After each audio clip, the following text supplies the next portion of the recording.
నువ్వు అత్తయ్య అని పిలిచానన్నావే ఆ పార్వతమ్మ, ఆవిడెవరో కాదమ్మా, నా భార్య. నేను దైవంలో ఆరాధించే నా ప్రాణ స్నేహితులు చనిపోయాడు. అతని భార్యకు స్థానం కల్పించాలని ఆమెను వాళ్ళ ఇంటికి తీసుకెళ్లాను. అప్పటికే శ్రీధరాస్తిని పాముల్లా చుట్టేసిన తన దయాదులు ఆమెను వాళ్ళ ఇంటికి వాళ్ళగా అంగీకరించలేదు. భర్త పోయిన దుఃఖం ఒకవైపు, ఆశ్రయం లేదన్న బాధ మరోవైపు ఆమెను గొంగదీస్తుంటే నా సొంత తోబుట్టు ఆమెను తీసుకెళ్లి ఆశ్రయం ఇచ్చి ఆదరించాను. కొన్నాళ్లకు ఒక ఆడబిడ్డంగా నా చేతిలో పెట్టి ఆమె కూడా కన్ను మూసింది. ఆ ఆడబిడ్డ ఎవరో కాదమ్మా, ఎవరో కాదమ్మా, నువ్వే. అవునమ్మా, పోగొట్టుకున్న నా స్నేహితుణ్ణి నీలో చూసుకుంటూ బ్రతుకుతున్నాను. నా జీవితంలో కలిగిన విషాదాన్ని నేను చూసుకుంటూ మర్చిపోతున్నాను. నీ జీవితం ఎంత విషాదం, నీ గుండెలు ఎంత బరువు ఉందని ఒక్కనాడైనా నాకు చెప్పలేదే మావయ్య. నా బాధని ఇతరులో పంచడం ఇష్టం లేక నన్ను కూడా ఇతరులతో కలిపేశారా మావయ్య? అదే అది కాదమ్మా నా ఉద్దేశ్యం. నీ ఉద్దేశం ఏదైనా నా బాధ్యత ఏమిటో ఇప్పుడే తెలుసుకున్నాను. అంటే నీ జీవితంలో వెలిగిన కాంతి రేఖని మీరేగా అన్నారు. మరి ఈ కాంతి రేఖకి నీ జీవితంలో నీ చీకటిని తరమాల్సిన బాధ్యత కూడా ఉంది కదా. అంటే తల్లి తండ్రి లేని నన్ను మీరు చేరతీసి ఇంతవరకు ప్రేమతో పెంచి పెద్ద చేశారు. ఆ రుణం తీర్చుకోవడానికైనా మిమ్మల్ని అత్తయ్యని కలపాలి కదా మావయ్య. నిప్పుకి ఉప్పుకి పొత్తు కుదర్చడం ఎవరికి సాధ్యం కాదమ్మా. మీరిద్దరూ నిప్పు ఉప్పు కాదు మావయ్య. ఒకరు తేనైతే మరొకరు పాలు. ఎటొచ్చి ఈ రెండిని కలిపే మార్గం వెతకాలి. ఆత్మాభిమానం గల అమ్మాయి ఇల్లు విడిచి వెళ్ళిపోవడానికి ఒక్క నిమిషం పట్టలేదు.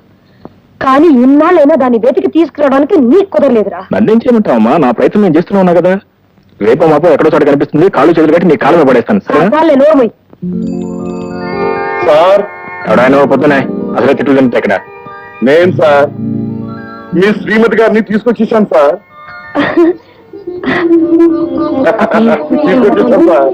బాగున్నావమ్మా? అదేంటి నీతో వచ్చావేంటి నువ్వు? పైగా నేను శ్రీమతి అంటాడేంటి?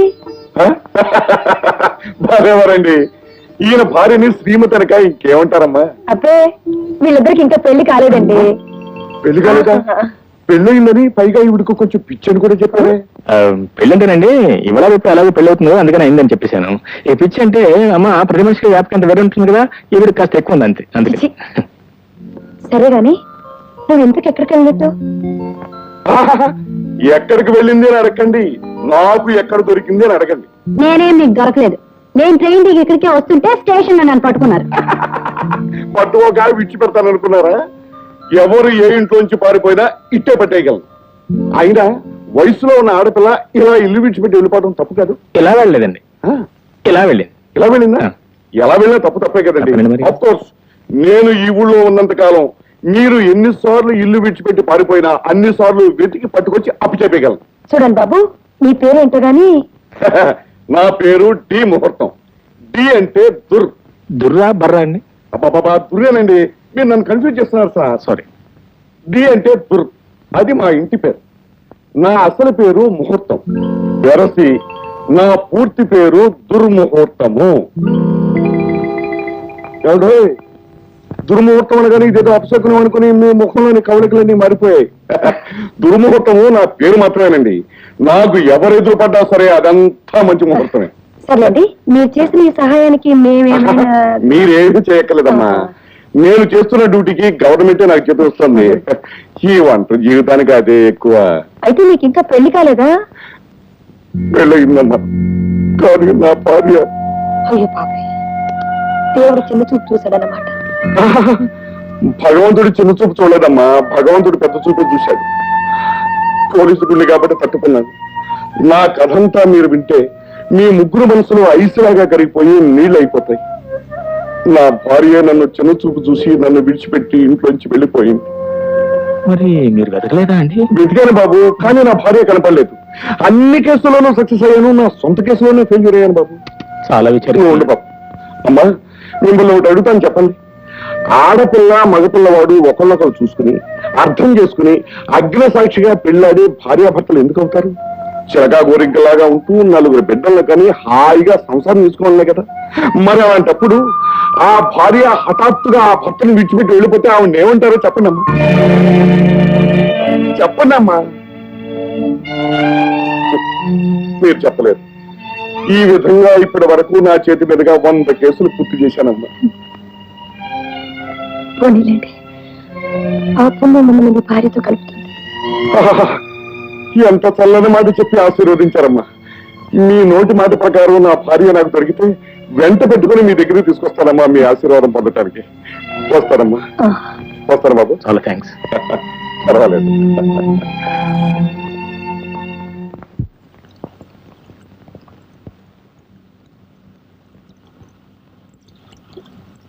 కాఫీ. సారీ రాధ, ఆ రోజు అనుకోకుండా క్లబ్లో నీ మీద ఆవేశపడినందుకు చాలా బాధపడుతున్నా. మనలో మనకి సారీ ఎందుకులే బావా. బావా, ఇదేంటి? ఏమిటి కొత్త మలుపు? మలుపు కొత్తదే అయినా వరస పాతదిలే బావా. అరే, మళ్ళీ బాగుంటుంది. బావని బావా అనకుండా పాల్కోవాటారా? ఇదిగో. మీ అమ్మగారు నాకేమవుతారు? అత్తగారు అవుతారు. ఆ లెక్క మీరేమవుతారు? అవును, నాకు తెలియగలుగుతానా? నీకేమైనా బావ పిచ్చి పెట్టిందా? ఏదో ఆపద్ధర్మం కొద్దీ నా ప్రియురాలుగా నటించమంటే పర్మనెంట్ గా సెటిల్ అయిపోతామంటే? మన ఇద్దరం ఫ్యామిలీని పుట్టప్ చేసేదాకా ఇలా సెటప్ అవక తప్పదు బావా. బావా బావా పాల కోవా. అవును, ఇందాక నుంచి చూస్తున్నాను, కోరి రమ్మన్నాను కదా అని కొరిదేమే ఇల్లంతా గంతులేస్తావా? ఇదో, నీకు నా డబ్బు మీద ప్రేమైతే నీకు ఎంత డబ్బు కావాలో చెప్పు, ఇచ్చి ముఖాన్ని కొడతాను. బావా మరదల మధ్య ఉన్న శృంగారం బంగారంతో సమానం. బావా, నాకు మీరు కావాలి కానీ మీ డబ్బు ఎందుకు బావా? మళ్ళీ బావా గేవన్నామంటే గోబ గుయ్యమంటది, పళ్ళు రాలిపోతాయి, పళ్ళు కట్టించుకోవాల్సి వస్తుంది. ఏ ఎందుకు రాలాలి? ఎందుకు రాలకూడదు? ఏంటి, మీ నాన్నగారు నాకు మావ అయినప్పుడు మీరేమవుతారు? ఎత్తుకు వేస్తే 2 అవుతారు. ఇందాకేమో మా అమ్మ సైడ్ నుంచి చూడగలిపావు, ఇప్పుడేమో మా నాన్నగారి సైడ్ నుంచి చూడగలుగుతావు. ఏంటి నాటకం? నేను నాటకాలు ఆడటం లేదు, సినిమాలు డైరెక్ట్ చేయట్లేదు. డైరెక్ట్ అయిపోయేది ప్రొడ్యూసర్గా. నన్ను పెంచి పెద్ద చేసింది మీ నాన్నగారు అన్నమాట అక్షరాలు నిజం. ఏం కోతలండి, బ్రహ్మాండమైన కోతలు. కన్న బిడ్డను నన్ను పెంచి పెద్ద చేయలేకపోయినా ఆ పెద్ద మనిషి ఈవిడ గారిని పెంచి పెద్ద చేశాడు. ఇక నువ్వు చెప్పే పిచ్చి మాటలు నమ్మడం నేనే వెరివాణి కదా కూరదాను. నాన్నగారు ఏమయ్యారమ్మా అని ఎప్పుడైనా మీ అమ్మగారిని అడిగారా? ఒకసారి కదా 100 సార్లు అడిగాను. ఏం చెప్పారు? ఏం చెప్తుంది? ఆవిడ గారి మీద ఆయన అలిగి ఆ ఇంట్లో నుంచి బయటికి వెళ్ళిపోయాడు అంతే. అంటే కొంతవరకు నిజం చెప్పారనమాట. సరే, మిగిలిన నేను చెప్తానేనండి. చెప్పు. మిమ్మల్ని కన్నా మీ నాన్నగారే నన్ను పెంచి పెద్ద చేశారు. నన్ను మీ గర్ల్ ఫ్రెండ్ గా నాటకం ఆడమని అడిగిన రోజున మా మామగారి పోలికి నేను మిమ్మల్ని చూసి మీ ఇంటికి వచ్చాను. అత్తయ్య గారి మీద తాళి పట్టుంది. మామగారు ఎక్కడున్నారు అత్తయ్య అని అడిగినప్పుడు ఆవిడ పొందిన కలవరం చూశాక నా అనుమానం బలపడింది.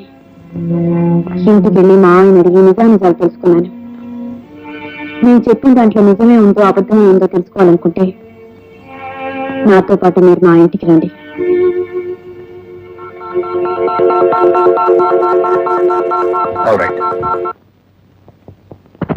నమస్కారం డాక్టర్ గారు. దుర్ముహూర్తం గారా? డి ముహూర్తం. డి అంటే దుర్ మా ఇంటి పేరు, ముహూర్తం నా అసలు పేరు, దుర్ముహూర్తం. కూర్చోండి. మీకు కూడా మాతో పని పడిందా? పోలీసులకు మాత్రం తప్పులు రావా? ఏంటి మీ కంప్లైంట్? ఏమీ లేదండి. నేను రాత్రిపూట ఎక్కడ పడుకుంటానండి? మంచం మీద. అవును కదా. మరి తెల్లారి లేచేసరికి ఎక్కడ ఉండాలండి? మంచం మీదే. అవును కదా. అది ఏమిటోనండి, తెల్లారి లేచి చూసుకునేసరికి నేల మీద ఉంటున్నానండి. అంటే మీరు చంటి పిల్లల మంచం నుంచి కింద పడుతున్నారన్నమాట. భలే కింద పడడానికి దుర్ముఖత్వం అంటే ఎవరు అనుకున్నారు? అగ్గి రవ్వ. మరి నేల మీద ఎలా ఉంటున్నారండి? ఎవరో నన్ను కావాలని కిందకు తోసేస్తున్నారేమోనని నాకు అనుమానం అండి. ఓహో, అంటే గాలి ధూళి దెయ్యం అని మీ అనుమానమా? అయితే అయి ఉండొచ్చు. అయితే మీరు నా డిపార్ట్మెంట్ కాదు, మా ఆవిడ డిపార్ట్మెంట్. ఆవిడ భూత వైద్యం, భానుమతి, చేతబడి వీటిలో స్పెషలిస్ట్. అక్కడికి వెళ్ళి తాయితీ కట్టించుకోండి. వెళ్ళండి. అలాగే. రా. నమస్కారం డాక్టర్ గారు. ఎలా ఉంది జ్వరం? మాత్రలు సరిగ్గా వాడుతున్నాను సార్. నాలుగు చూపించు.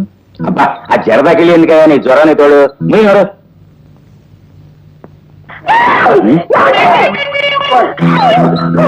ఎంతకాలానికి కనిపించావు చిట్టి ఇంకా ఎప్పుడు అలా ప్రవర్తించు నా పేరు తులసిదళం. చేసేటని పేరు మార్చుకున్నంత మాత్రాన అల్లాన్ని గుర్తుపట్టలేనంత గుడ్డు అని అనుకున్నావు చిట్టి అయ్యో పెళ్ళం కాదయ్యా బాబు, నా చెయ్యి వదులు. ఇదిగో నా మీద నీ కోపం ఉంటే ఉండొచ్చు కాక పెళ్ళాన్ని కాదని మాత్రం ఉండదు.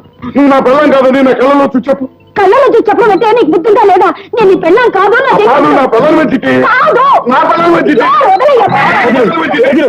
అది నా పిల్లం, పైగా నీ పిల్లం అంటావా? షీఈ్ మై ఓన్ వైఫ్ తోసిదాం. అబ్బా కాదు, ఇది నా పెళ్ళం. నీకేమైనా పిచ్చి పెట్టిందా? Yes you are correct. ఈయనకి నిజంగానే పిచ్చి పెట్టింది. విశాఖపట్నం పంపాల్సిందే. అంటే నన్ను పిచ్చాసుపత్రులు తెరమంటావా? ఇదిగో డాక్టర్, నిన్ను ఏకంగా రాజమండ్రి పంపించేస్తాను, జాగ్రత్త. రాజమండ్రికా? అంటే సెంట్రల్ జైలుకా? అవును. నేను ఏ నేరం చేశాను పంపుతావా? ఏమి నేరం చేశావు అని అడుగుతున్నావా? నువ్వు డాక్టర్ అయి ఉండి రావణాసురుడు సీతమ్మ వారిని చెరబట్టినట్టు నా పెళ్ళాన్ని తీసుకొచ్చి నీ ఇంట్లో చెరబడ్డావు నేరం కాదు. ఇదిగొచ్చింది జరిగిపోయిందితో పొరపాటు జరిగిపోయింది. ఇంకెప్పుడు అలా ప్రవర్తించరు. మన ఇంటికి వెళ్దాం. వదలయ్యా బాబు, చిట్టి కాదు పొట్టి కాదు. ఏంటంటే అలా చూస్తూ నిలబడ్డారు? ముందు వెళ్ళి పోలీసులు పిలిపించండి. ఈయనే ఓ పోలీసు, ఇంకే పోలీసుని పిలవనే. పురజనుల పెళ్ళాలని పరజనులు ఎత్తుకుపోతే పోలీసుని పిలుస్తాం, కానీ పోలీసు ఆయనే వచ్చి నా పెళ్ళాన్ని ఎత్తుకుపోతుంటే ఇంకెవరిని పిలవనే. నాయన దుర్ముహూర్తం, నీకు కావాలి అంటే నా థర్మామీటర్ తీసుకో, లేకపోతే నా స్టెటస్కోప్ తీసుకో, అంతేగాని నా పిల్లనే నీ పిల్ల అంటావేంటయ్యా? బాబు డాక్టర్ గారు, మీకు కావాలంటే అలాంటి ఒక అరడజన్ కొని పెడతాను, కానీ నాకు కావాల్సింది మాత్రం నా చిట్టి. అయ్యో, మళ్ళీ చేయబట్టుకున్నాడండి బాబు. ప్రొసీజర్ నా పిల్ల, చిట్టి నా పిల్ల. ప్రొసీజర్ నా పిల్ల. చిట్టి నా పిల్ల అయ్యా. ఒరేయ్ సుబ్రహ్మణ్యం ఇలా రా. ఈవిడ గారు నా పిల్ల కాదో తేల్చి చెప్పు. అయ్యగారు భార్యానండి. రేయ్, కొట్టానంటే తలకాయి కొబ్బరికాయలాగా పగిలిపోతుంది. ఈవిడి గారు ఆయన పిల్లమని ఏమిటి సాక్ష్యం? సాక్ష్యం? అవును. ఇప్పుడే వస్తాను, ఇప్పుడే వస్తాను. లోపలికి వెళ్ళిపోయాడు కదా, ఇది లోపల ఇంటికి వెళ్ళిపోతాడు. అయ్యో, నీకేమైనా పిచ్చి పెట్టిందా? వదలవే బాబు. ఇదిగో ఇదిగో, మేమిద్దరం మొగుడు పెళ్ళాలనే అంటే అనుకున్న ఏకైక సాక్ష్యం మా పెళ్లి ఫోటో చూడు. 1973 జూన్ 10వ తారీఖున హైదరాబాద్ దోమలగూడలో మేమిద్దరం పెళ్లి చేసుకున్నాం. ఆశ్చర్యంగా ఉంది. నా భార్య మీ భార్య ఇద్దరు ఒకే పోలికలు ఎందుకుంటారబ్బా? ఎందుకుంటారంటే ఆ బ్రహ్మదేవుడు ఒకే పోలికలతో 2 బొమ్మలను తయారు చేసి ఒకటి నీ గంట కట్టాడు, ఇంకోటి నా గంట కట్టాడు. అది కరెక్ట్ అయి ఉండొచ్చండి. తులసిదళం గారు, పొరపాటు జరిగిపోయింది, ఏమనుకోకండి. నేను అప్పుడప్పుడు వచ్చి మిమ్మల్ని చూసి వెళ్తుంటానండి. ఎందుకెందుకు? ఎందుకంటే పారిపోయిన నా భార్యని మీ భార్య ముఖంలో చూసుకుంటాను. వీధిలోంచే చూడు, ఇంటికి మాత్రం రాకు. అలాగేనండి, వస్తానండి. వస్తానండి.